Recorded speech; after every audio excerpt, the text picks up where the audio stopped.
உங்கள் கைகளில் இருக்கும் ஒரு சிறிய கருவி ஒரு நொடியில் உலகின் எந்த மூலையிலும் இருக்கும் தகவலையும் உங்களுக்கு கொண்டு வந்து சேர்க்கிறது. ஆனால் அதே கருவி ஒரு சமூகத்தை, ஒரு நாட்டையே புரட்டி போடும் ஒரு சக்தி வாய்ந்த ஆயுதமாக மாற முடியும் என்று நீங்கள் எப்போதாவது யோசித்திருக்கிறீர்களா? ஆம், நாம் தினசரி பயன்படுத்தும் சமூக வலைத்தளங்கள் வெறும் பொழுதுபோக்கு தளங்கள் மட்டுமல்ல. அவை ஒரு கருவியாகவும் சில சமயங்களில் ஒரு ஆயுதமாகவும் செயல்படக்கூடியவை. அதன் முழு வரைபடத்தையும், அது எப்படி நம்மை அறியாமலேயே இயங்குகிறது என்பதையும் நாம் சற்று ஆழமாக பார்க்கலாம். இந்த டிஜிட்டல் யுகத்தில் சமூக வலைத்தளங்கள் தனிநபர்களுக்கும் சமூகங்களுக்கும் இடையே பாலமாக செயல்படும் அதே வேளையில் தகவல்களை பரப்பும், கருத்துக்களை உருவாக்கும், ஏன் மக்களின் மனநிலையை மாற்றும் வல்லமை கொண்ட ஒரு மாபெரும் வலைப்பின்னலாகவும் உருவெடுத்துள்ளன. உலகளாவிய அளவில் பில்லியன் கணக்கான பயனர்களை கொண்டுள்ள இந்த தளங்கள் ஒரு புதிய டிஜிட்டல் பொதுவெளியை உருவாக்கி தகவல்கள், கருத்துக்கள், கலாச்சார பரிமாற்றங்கள் ஆகியவற்றை முன்னோடி இல்லாத வேகத்தில் பரப்புகின்றன. சமூக வலைத்தளங்களின் பரிணாம வளர்ச்சியானது அவற்றின் தற்போதைய தாக்கத்தை புரிந்து கொள்ள உதவுகிறது. 1990களின் பிற்பகுதி, 2000களின் முற்பகுதிகளில் 6 டிகிரிஸ், ஃப்ரெண்ட்ஸ்டர், மைஸ்பேஸ் போன்ற தளங்கள் இணைய பயனர்களை நண்பர்களுடன் இணைப்பதையும் தனிப்பட்ட சுயவிவரங்களை பகிர்தலையும் மையமாக கொண்டிருந்தன. இவை பெரும்பாலும் பொழுதுபோக்கு மற்றும் தனிப்பட்ட தொடர்புகளுக்கான தளங்களாகவே செயல்பட்டன. முக்கிய தளங்களின் எழுச்சி 2000களின் நடுப்பகுதிகளில் ஃபேஸ்புக், ட்விட்டர், யூடியூப் போன்ற தளங்களின் வருகை சமூக வலைத்தளங்களின் நிலப்பரப்பை மாற்றியமைத்தது. பயனர்கள் தங்கள் கருத்துக்களையும் புகைப்படங்களையும் வீடியோக்களையும் பரந்த அளவில் பகிரத் தொடங்கினர். நிகழ்நேர தகவல்கள் பரிமாற்றம் செய்திகளை பெறுவதற்கான ஒரு புதிய வழியை உருவாக்கியது. மொபைல் யுகம் மற்றும் அல்காரிதம்களின் ஆதிக்கம் 2010களில் ஸ்மார்ட்போன்களின் பரவலான பயன்பாடு, இன்ஸ்டாகிராம், வாட்ஸ்அப், டிக்டாக் போன்ற தளங்களின் வளர்ச்சியுடன் சமூக வலைத்தளங்களை மக்களின் அன்றாட வாழ்வின் ஓர் அங்கமாக்கியது. இந்த காலகட்டத்தில் பயனர்களின் தரவுகளை சேகரித்து தனிப்பயனாக்கப்பட்ட உள்ளடக்கத்தை பரிந்துரைக்கும் சிக்கலான அல்காரிதம்கள் முக்கியத்துவம் பெற்றன. இது பயனர்களின் ஈடுபாட்டை அதிகரித்ததுடன் தகவல்கள் எவ்வாறு பகிரப்படுகின்றன என்பதையும் மாற்றியமைத்தது. தற்போது சமூக வலைத்தளங்கள் அரசியல் பரப்புரைகள், சமூக இயக்கங்கள், பொருளாதார சந்தைகள் மற்றும் தேசிய பாதுகாப்பு என பல துறைகளில் ஆழமான தாக்கத்தை ஏற்படுத்துகின்றன. செயற்கை நுண்ணறிவு மற்றும் பிற மேம்பட்ட தொழில்நுட்பங்களின் ஒருங்கிணைப்பு இந்த தளங்களின் திறனையும் சவால்களையும் மேலும் தீவிரப்படுத்தியுள்ளது. சமூக வலைத்தளங்கள் என்பது இன்று வெறும் நண்பர்களுடன் அரட்டை அடிக்கும் இடமாகவோ புகைப்படங்களை பகிரும் தளமாகவோ மட்டும் இல்லை. அவை தகவல்களை பரப்பும், கருத்துக்களை உருவாக்கும், ஏன் மக்களின் மனநிலையை மாற்றும் வல்லமை கொண்ட ஒரு மாபெரும் வலைப்பின்னலாக மாறிவிட்டன. ஒரு செய்தி உண்மைத்தன்மை சரிபார்க்கப்படாமல் மின்னல் வேகத்தில் லட்சக்கணக்கான மக்களை சென்றடையும் போது அது பெரும் தாக்கத்தை ஏற்படுத்துகிறது. தரவு சேகரிப்பு மற்றும் அல்காரிதம்கள் இந்த தளங்கள் பயனர்களின் விருப்பங்கள், தேடல்கள், நண்பர்கள், அவர்கள் செலவிடும் நேரம், இருப்பிடம், பயன்படுத்தும் சாதனங்கள் மற்றும் பிற தளங்களில் அவர்களின் செயல்பாடுகள் என அனைத்தையும் அடிப்படையாக கொண்டு விரிவான தரவுகளை சேகரிக்கின்றன. இந்த தரவுகள் பயனர்களின் டிஜிட்டல் சுயவிவரத்தை உருவாக்க பயன்படுத்தப்படுகின்றன. உதாரணமாக, உலகளவில் ஃபேஸ்புக் சுமார் 3 பில்லியனுக்கும் அதிகமான பயனர்களை கொண்டுள்ளது. மேலும் ஒவ்வொரு பயனரிடமிருந்தும் தினமும் டெராபைட் கணக்கில் தரவுகள் சேகரிக்கப்படுகின்றன. இந்த தரவுகளின் அடிப்படையில் ஒரு சிக்கலான அல்காரிதம் எனப்படும் படிமுறைகளை கொண்டு செயல்படுகின்றன. இந்த படிமுறைகள்தான் நீங்கள் எதை பார்க்க வேண்டும், எந்த தகவலை நம்ப வேண்டும் என்பதை மறைமுகமாக தீர்மானிக்கின்றன.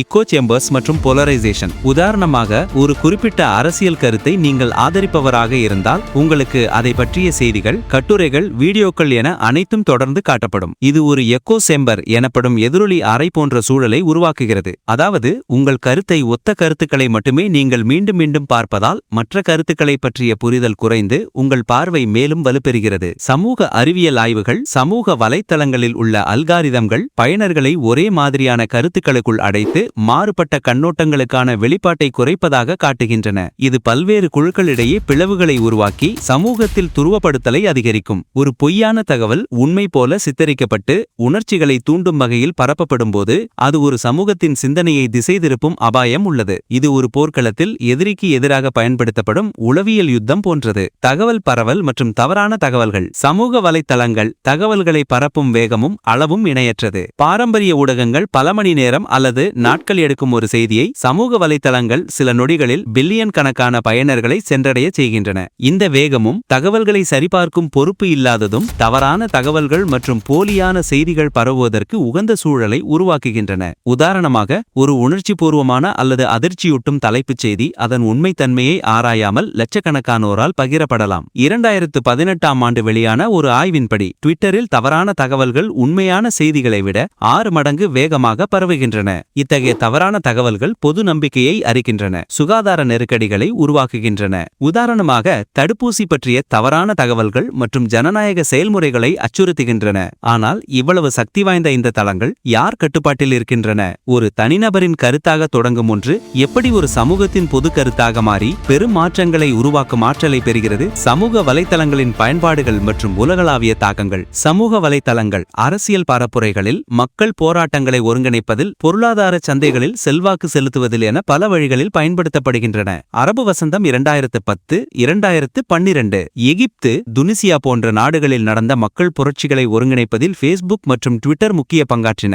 எதிர்ப்பாளர்கள் தகவல்களை பரிமாறிக்கொள்ளவும், போராட்டங்களை ஒழுங்கமைக்கவும், உலகளாவிய கவனத்தை ஈர்க்கவும் இந்த தளங்களை பயன்படுத்தினர். தேர்தல் தலையீடு. 2016 அமெரிக்க தேர்தல் பிரெக்சிட் வாக்கெடுப்பு. கேம்பிரிட்ஜ் அனாலிட்டிகா போன்ற நிறுவனங்கள் பயனர்களின் தரவுகளை பயன்படுத்தி இலக்கு வைக்கப்பட்ட அரசியல் விளம்பரங்கள் மூலம் மக்களின் வாக்குப்பதிவை மாற்றியமைக்க முயன்றதாக குற்றச்சாட்டுகள் எழுந்தன.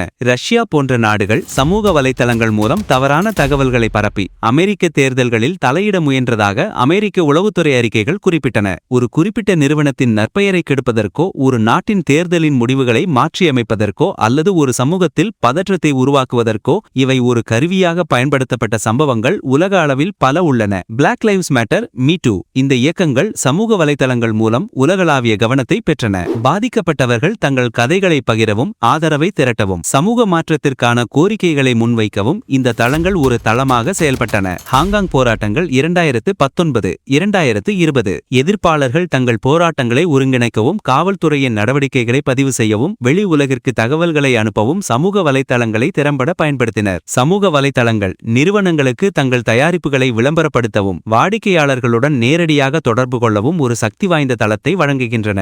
உலகளாவிய சமூக ஊடக விளம்பரச் சந்தை 2023ஆம் ஆண்டு $200 பில்லியன் அதிகமாக மதிப்பிடப்பட்டுள்ளது. பங்குச் சந்தைகளில் போலியான தகவல்களை பரப்பி பங்குகளை வாங்கி விற்கும் பம்ப் அண்ட் டம்ப் திட்டங்களுக்கு சமூக வலைத்தளங்கள் பயன்படுத்தப்படலாம். உதாரணமாக 2021ஆம் ஆண்டு நடந்த கேம்ஸ்டாப் பங்குச்சந்தை நிகழ்வில் ரெடிட் போன்ற தளங்கள் சில்லறை முதலீட்டாளர்களை ஒருங்கிணைத்து பெரிய ஹெட்ஜ் நிதிகளுக்கு எதிராக செயல்பட்டன.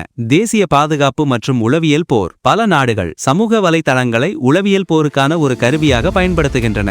எதிரி நாடுகளின் பொதுமக்களிடையே குழப்பத்தையும் அவநம்பிக்கையையும் உருவாக்க போலியான கணக்குகள் மற்றும் தானியங்கி போட்களை பயன்படுத்தி தவறான தகவல்களை பரப்புகின்றன. சமூக ஊடகங்கள் மூலம் உளவு தகவல்களை சேகரிப்பதும் சைபர் தாக்குதல்களை திட்டமிடுவதும் தேசிய பாதுகாப்பு அச்சுறுத்தல்களாக மாறியுள்ளன. வருங்கால சவால்கள். 2026ஆம் ஆண்டுக்குள் செயற்கை நுண்ணறிவு எனப்படும் ஆர்டிஃபிஷியல் இன்டெலிஜென்ஸ் தொழில்நுட்பத்தின் வளர்ச்சி சமூக வலைத்தளங்களின் தாக்கத்தை மேலும் தீவிரப்படுத்தலாம் என்று கணிக்கப்பட்டுள்ளது. இது மேலும் பல சவால்களை உருவாக்கலாம். டிப்ஃபேக். ஏஐ மூலம் உருவாக்கப்படும் இந்த போலி வீடியோக்கள் ஒரு நபர் சொல்லாத அல்லது செய்யாத ஒன்றை சொல்வது போலவோ செய்வது போலவோ நம்பும்படி சித்தரிக்க முடியும். இது அரசியல்வாதிகள், பிரபலங்கள் மற்றும் சாதாரண மக்களின் நற்பெயருக்கு களங்கம் விளைவிப்பதுடன் ஆதாரங்களின் நம்பகத்தன்மையையும் கேள்விக்குள்ளாக்கும். தானியங்கி போட் கணக்குகள். ஏஐ மூலம் இயங்கும் இந்த போட்கள் மனிதர்களைப் போலவே கருத்துக்களை பதிவிடவும், பகிரவும், உரையாடவும் முடியும். இவை ஒரு குறிப்பிட்ட கருத்தை மிக வேகமாக பரப்பவும், பொது கருத்தை மாற்றியமைக்கவும் பயன்படுத்தப்படலாம். ஏஐ அல்காரிதம்கள் தனிநபர்களின் உளவியல் பலவீனங்கள் மற்றும் உணர்ச்சி பூர்வமான தூண்டுதல்களை மிக துல்லியமாக அடையாளம் கண்டு